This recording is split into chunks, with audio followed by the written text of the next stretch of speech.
जिले कुपवाड़ा के main market की चेकिंग के दौरान मुनाफाखोरों के खिलाफ कार्रवाई।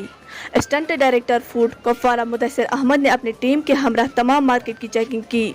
इस दौरान मुनाफाखोरों के खिलाफ कार्रवाई की, जबकि मौके पर ही जुर्माना भी किया गया और बगैर मास्क वालों को भी जुर्माना किया गया। सब्जी फरोश, मेवा फरोश, मुर्ग फरोश, कसाई और दीगर दुकानदारों से ताकीद की गई। कुपवाड़ा से भट्ट मुजफ्फर की रिपोर्ट।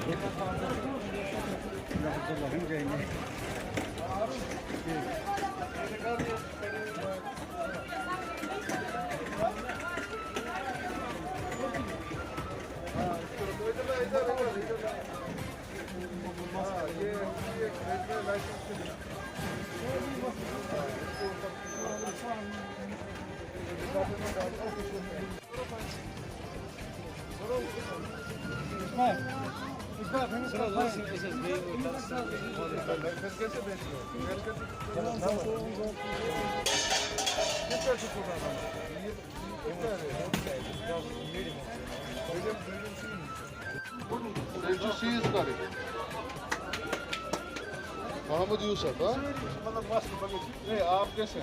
आप दुकानदार हैं, रेस्पॉन्सिबल हो आप क्या हवाला देते हो बाकी?